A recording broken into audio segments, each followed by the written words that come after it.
Ассалаумағалейкум, ардақты ағайын. Оңтүстік телеарнасында сот және қоғам бағдарламасы, сөзтар Нұрлан Әлімбаев.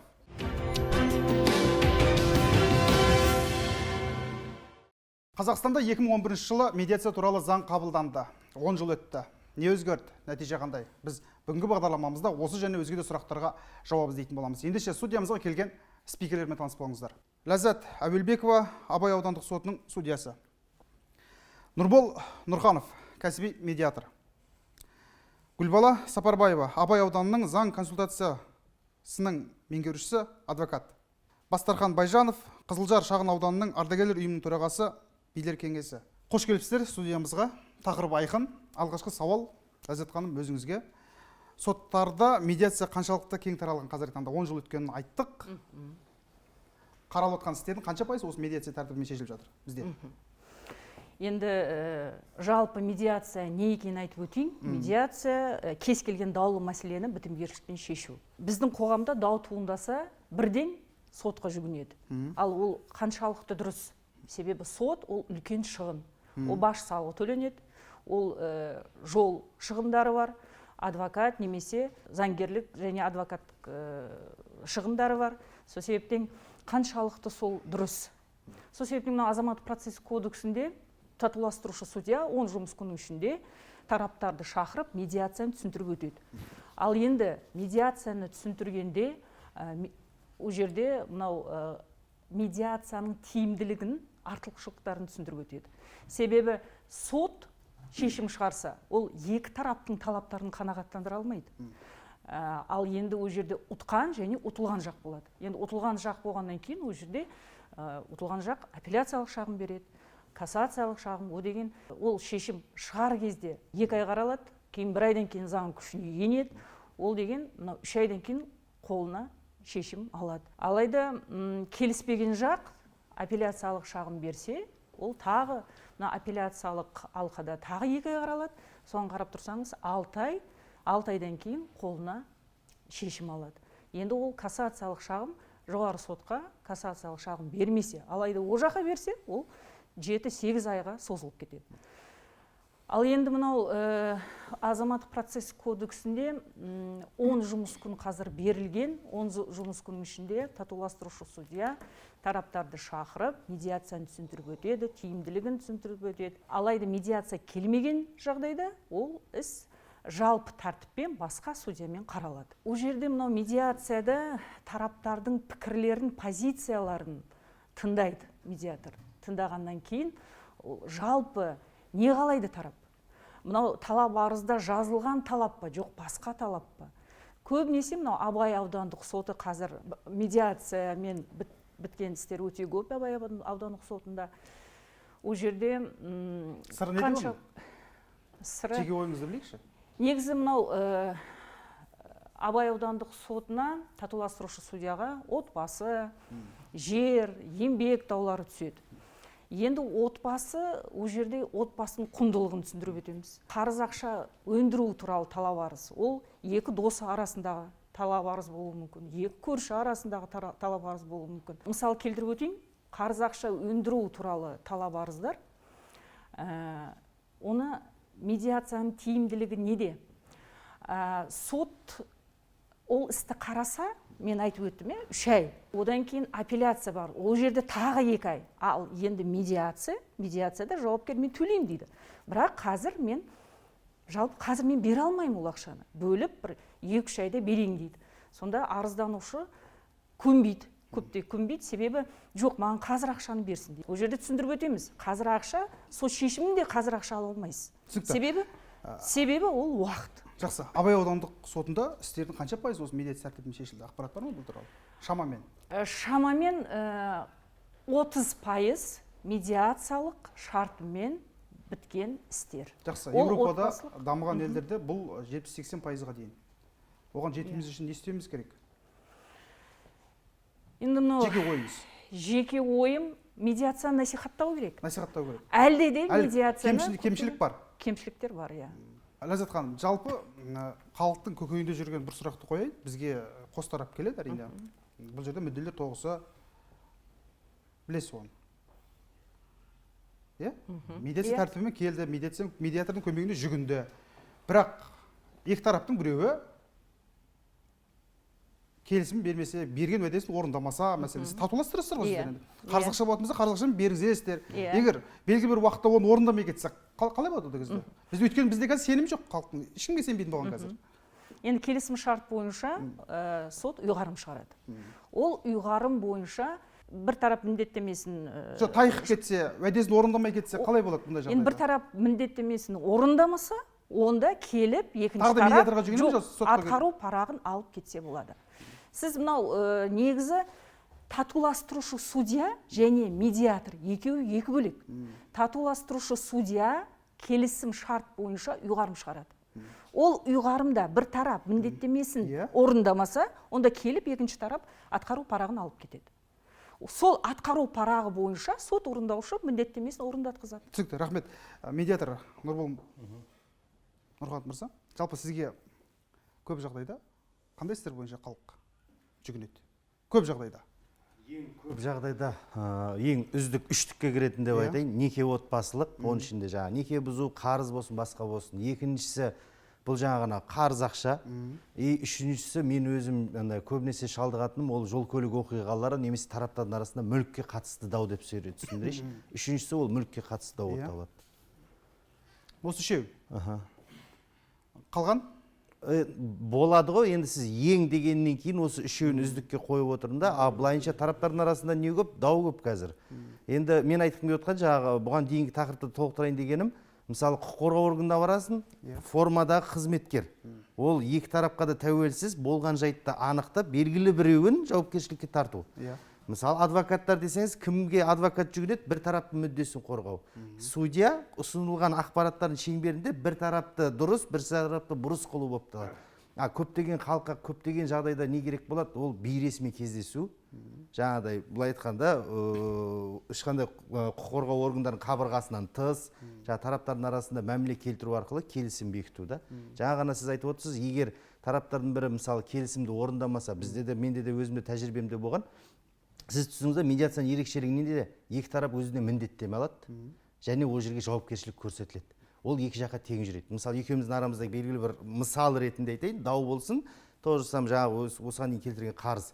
Мен сізге берешекпін деп айтайын, бермей қойдым. Мен міндеттеме жазып тұрмын. Мен осындай Нұрлан Әлімбаевқа осынша қарызбын, осы уақытқа дейін қайтарамын немесе бөліп төлеймін. Мерзімі келді, жоқ ақша. Сіздің әрекетіңізді түсіндірейін. Ол жерде жаңа айтып отқандай сот бұйрығы, мысалы, сотқа жүгіну арқылы бұл даусыз жайт болып табылады да. Ол жерде жаңа істі қарап 2 ай, 3 ай апелляция ненің қажеті жоқ, өйткені міндеттеме алғаным рас менің. Мен жауапкершілік көрсеткенім рас.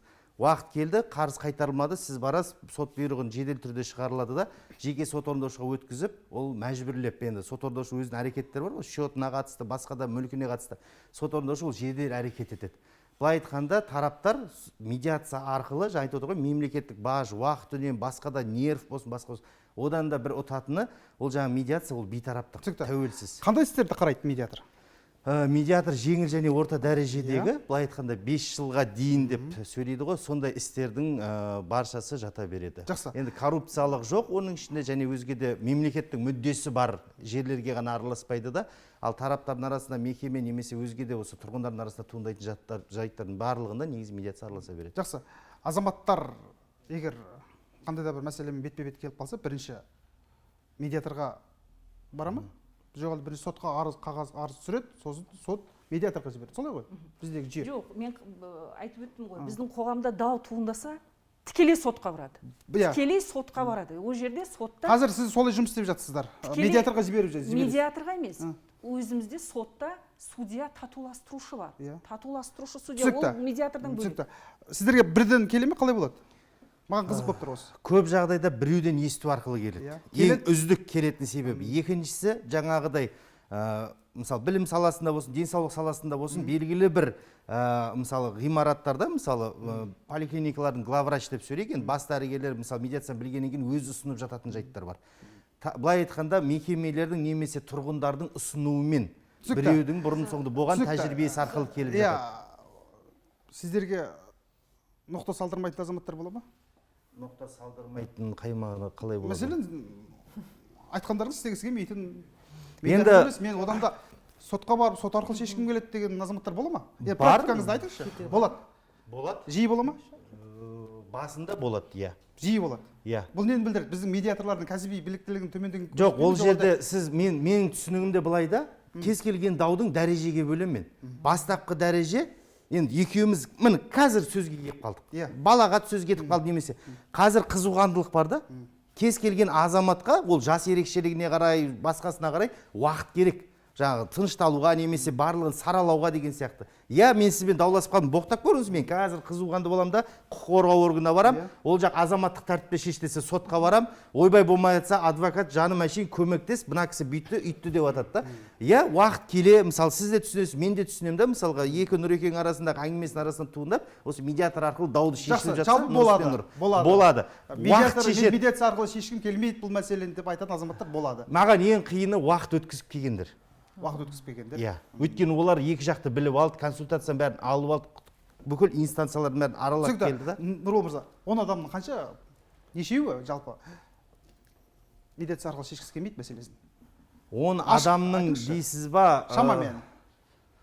Мен бір примерно жобамен 7-8 адам келіп жатады дейінші. 3-4-еуі? 2-3-еуі, иә, болып бастарып жатады. Сыр неде бұл? Оның сыры тараптардың барлығы толық, не дейді, орысша айтқанда последствия, кейінгі туындайтын жайттарын білмеуінде болады. Демек, иә, содан болады да, ол кейін уже барып, құзырлы органдарға барып, немесе заңгерлермен, адвокаттармен ақылдасып, нені ұтады, неден ұтылады, соны саралай келе. Кәсіби медиатордың бойында қандай қасиеттерді көргіңіз келеді? Кәсіби медиатордың бойында біріншіден не ойлаймын? Үш қасиетті айтыңызшы. Біріншісі психологиялық негіз, екіншісі белгілі бір тәжірибе, орысша айтқанда прецедент бола білсе, адам оңай бейімденеді. Және үшіншісі 90 сөзін тиын шығарып, керек 4 сөзін таңдай білген медиатор, сол кезде ғана ол. Сіз түсініңізде, маған бірінші адам келеді да, екі жақ 2 сағат ренішін айтады. Медиатордың ең үлкен қасиеті соның ішінде өзіне керектісін таңдаса. Үшінші шешендік. Бұл қасиеттер бар ма бізде медиаторларда? Басым көмінде бар. Кәсіби медиаторларда бар. Бар. Сауатсыз медиаторлар тағы бар. Енді сіз түсініңізші, енді әртүрлі іске өзінше бір ерекше подход дейді да, орысша сондай керек та. Шыны керек, мен мысалы ауыл билер деп атамыз ғой, кәсіби емес медиаторларды мен өзім өтініш жасайтын кездер бар. Мына көше тұрғындарына қатысты немесе бір мөлтек ауданға қатысты дауларда, мен кәсіби емес медиатормен бірігіп істеген жөн көретін жерлерім бар. Кейбір жерлерде бар, мысалы заңгердің де араласуын қажет етеді. Өйткені неге? Мысалға мынау ренжулі адам, ол ешкімге сенбеуі мүмкін да. Ал егер заңгер келіп қасына оның оңын солын бәрін саралап беріп, мен айналайын өзің шеш, мысалы медиациямен шешсең былай болады, мынаумен шешсең былай болады деп, егер мысалы құқықтық правовая оценка дейді, құқықтық бағалау беріп өтсе, мысалы ондай өйтсе шешіп жатқан жайт бар. Жақсы. Соңғы сұрағым сізге. Қоғамның терезесі тең емес, тең болмаған. Біреу арық, біреу семіз. Дұрыс. Иә? Сауатты медиаторлар бар, сауат төмен медиаторлар бар. Келсесіз ғой мен? Келсем. Келсесіз? Келсем. Не істеу керек? Тәжірибе керек. Тәжірибе керек. Қолдау керек. Қолдау керек. Иә. Рахмет. Гүлбала ханым, сіздерге екі тараптар келді. Оларға бірінші қалай жұмыс істейсіздер ол азаматтармен? Келді деп есептейік, иә.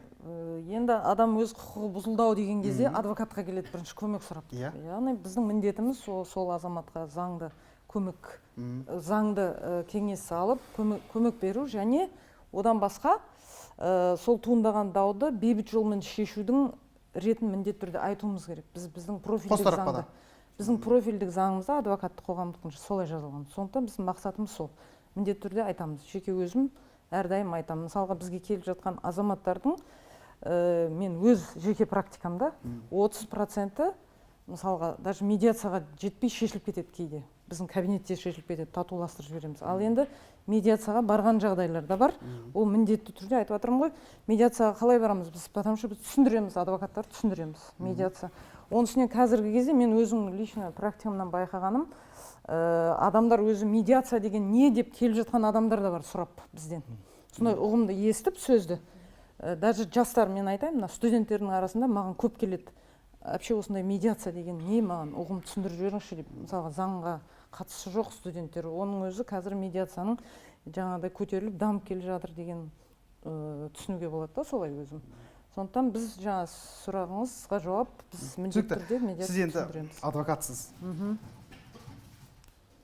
бір қатар істерді қарап жүрсіз. Иә. Сізді не мазалайды қазіргі таңда? Осы медиация туралы. Мүмкін Медиациядан? алып қосатын дүниелер қажет шығар.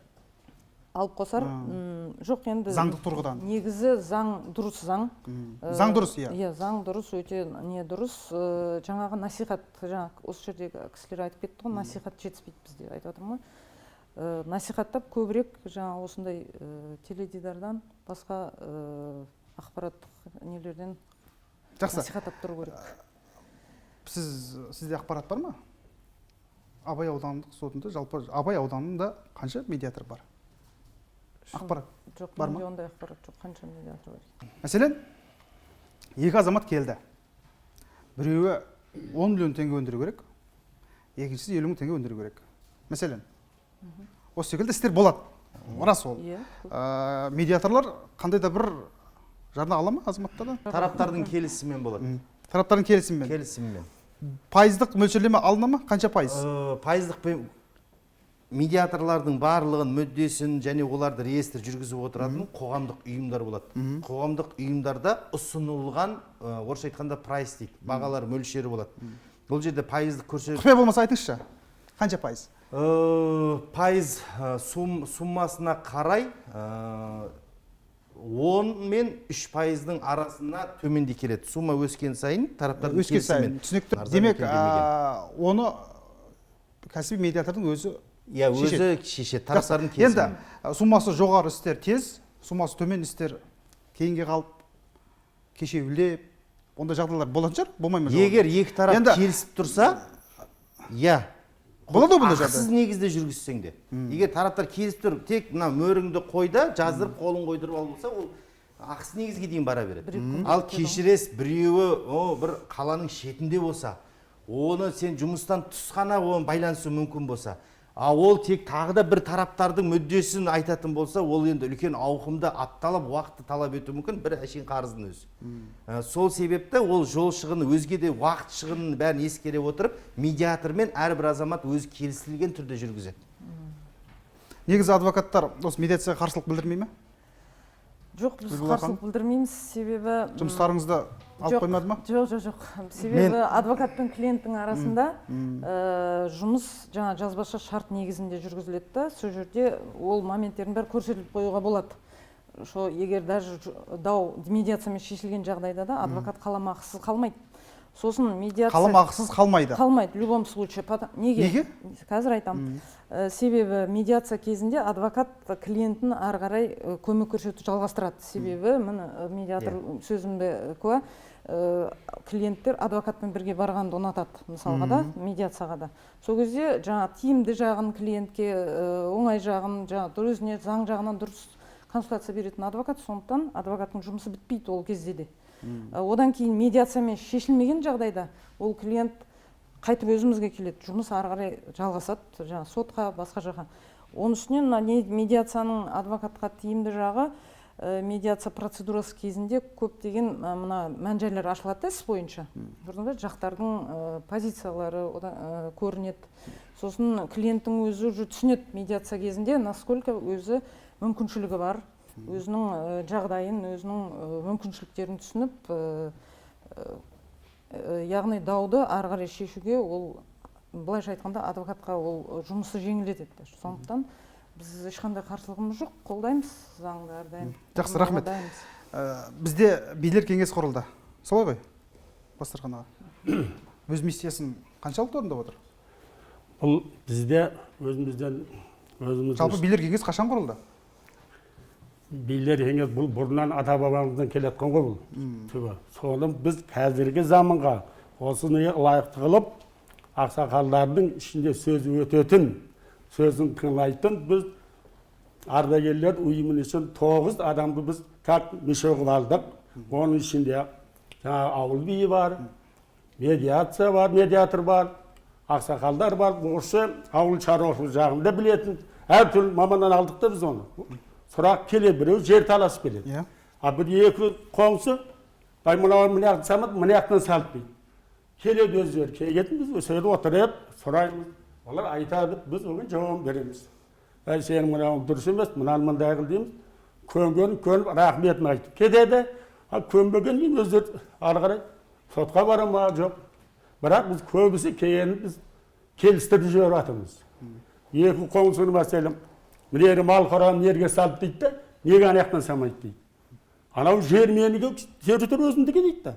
Қайры қойсын өзім. Сонда түсіндіріп, ей, мынау зиян тимесін. Сендер қоңсысыңдар, әлі той қыласыңдар, араласасыңдар, балдар өседі. Ұрсуға болмайды. Қайта татуласып, екі жақ әдемі жасаңдар дейміз де енді біз. Жалпы өз миссиясын 100% орындап отыр ма билер кеңесі? Енді 100% оны айтамаймыз ғой. Айта алмайсыз. 100% ол қиын ғой. Бірақ бізде енді үлкен ақсақалдарымыз бар, әңгіме сөз өтетін. Не істеу керек? Жеке ойыңызды айтыңызшы. Бұны не істеу Қай жерден қандай қателік кетіп отыр? 100% деп айта алмаймын дедіңіз қазір. Иә, 100% ол. Бұл жерде әлі көп адамдар түсінбейді. Сотқа барам деп, сотқа барасың, қанша ақша төлейсің? Адвокатқа барасың, ақша төлейсің. Міне осы жерде келісіп, әдемі болып істер бітіп кетсе, өздеріңе жақсы дейміз біз.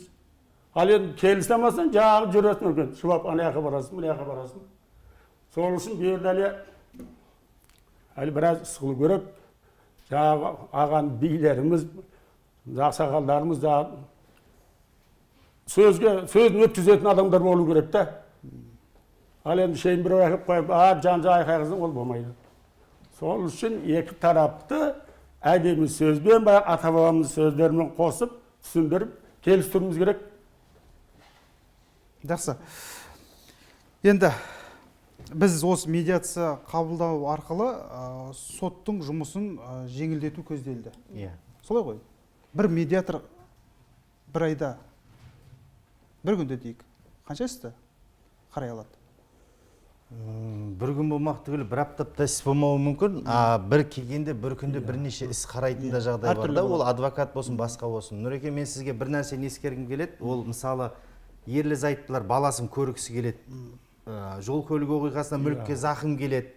Немесе денсаулығына белгілесі бір жайттардан кейін тоже денсаулығына зақым келе ма? Кез келген азамат мына 5 қадам ескеру керек деп өзімнің есептеймін.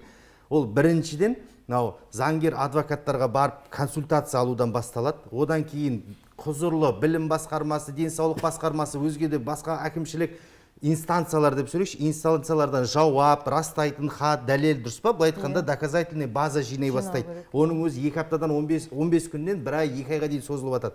Бұл адвокат заңгерден кейін барыда бүкіл құзырлы органдар, одан кейін құқық қорғау органдарына шағымдана бастайды. Оның өзінде мысалы қылмыстық істі мен білгенімше 1 жылға дейін кез келген тергеуші белгілі бір жайттардан 1 жылдан бастап ол негізсіз мысалы мен жалпы сөйлеп жатқаным. Ол құқық қорғау органдарына бара бастайды. Одан кейін сот өзіңіз айтып отырсыз, жаңа 1 ай, 2 ай іс қаралады, ол күшіне енеді, одан кейін апелляцияға береді. Ең соңында баратын сот орындаушы.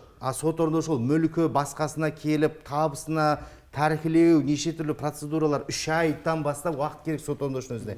Мен айтқым келіп отқаны, қарапайым бір даудың өзі 5-6 этаптан өткізіп, әрқайсының өзіне айлап, мысалы уақыт кетіп жатады да, апталап. Ал медиатор егер бастапқы дәрежеде келетін болса, мысалы сотқа дейінгі дейді да, қазір досудебный дейді, сотқа дейінгі араларында келісім жүргізіп алған жағдайда, бұл жаңа айтып отырмыз ғой, нерв дейсіз ба, госпошлина дейді, басқа да келіп жатады. Енді бір-біріне арыздана беріп, қайта жоғары жаққа шығып, ол өрес ушықтқан сайын, екі тарап мүмкіндік болса, келісім жасап, келтірілген залалды өтеткізіп, істің басын қайыртпастаған, ол оңтайлы шешім беріп жатады. Бір айда қанша істі қарай алады бір медиатор? Бір айда 22 жұмыс күн деп есептесек, 20 мен 40-тың арасы десем қателеспеймін. Жақсы, рахмет. Медиация арқылы соттың жұмысын біз жеңілдете алдық. Қанша пайыз? Қазір мен азайып отыр ма, көбейіп отыр ма? Бір күнде дейін, бір күнде 10 шақты іс түседі. Соның 2-еуі немесе 3-еуі медиацияға келеді. Мынау кәсіби медиатор айтып өтті ғой, досудебный дейді. Сотқа дейінгі татуластыру шаралары. Ол деген, мынау бағана сұрақ қойдыңыз, ақылы ма? Қанша ақша аласыз дейсіз? Енді біз медиацияға шақырамыз, іс түскеннен кейін, шақырғаннан кейін біздің ақшамыз жоқ медиаторға беретін дейді. Біз айтамыз, сіздің ісіңіз сотқа кеп түсті. Бұл жерде ешкім ақшаңызды алмайды. Келіңіз, түсіндіріп өтеміз. Түсіндіріп келсеңіз медиацияға, анау төленген баж салығы бар ғой, соны сізге қайтарып береміз дейміз. Сол кезде ол кісілер сенбей келеді, сонда мен төлеген баж салығымды қайтарып бересіз бе дейді. Иә, қайтарып беремін мен сізге. Медиацияға келсеңіз дедім. Сол енді мынау тек қана досудебный емес, сотқа дейінгі емес, сот процесі барысында да медиацияға келеді. Сол кезде де мынау баш салығын қайтарып береміз. Мынау сот шешімі шығады, мынау апелляцияға барып келген істер бар. Ол кезде де медиацияға келеді. Сол кезде де біз баш салығын қайтарып береміз. Сонда медиация тек қана сотқа дейінгі шара емес, ол сот процесі кезінде де медиацияға келеді, және сот процесі бітіп шешім шыққандан Орындау кезінде кейін де медиацияға келеді. Түсінікті. Ләззат ханым, 2019 жыл мен 20 жылы салыстырып статистикалық мәлімет бар ма? Қанша пайызға төмендеп отыр? Соттың жұмысын біз жеңілдетеміз деді, сотқа түсетін арыздарды азайтамыз деді. Солай ғой, Иә. Бар ма ақпарат? Қысқа нұсқа айтып өтсеңіз. Енді Осымен аяқтайық бағдарлама. Иә, негізі медиация көбейіп жатыр. Жылдан жылға сайын көбейіп жатыр. Түсетін арыздар көбейіп жатыр. Түсетін арыздар көбейіп жатыр. Себебі қарыз ақша өндіру, банк займдары, сол істер, иә көбейіп жатыр. Бірақ медиация да көбейіп жатыр. Түсінікті, рахмет. Құрметті спикерлер, жалпы бізге берілген уақытта өз мәресіне жетіп отыр. Студиямызға келіп, бірқатар сұрақтарымызға ашықтық көзі жауап бергендеріңіз үшін алғысымызды білдіреміз. Істеріңіз берекелі болсын. Құрметті телекөрермен, осымен бізге берілген уақыт тәмам. Ашығын айтып ақ сөйлесең, қоғам барлығына таразы. Келесі жүздескенше аман сау болыңыздар.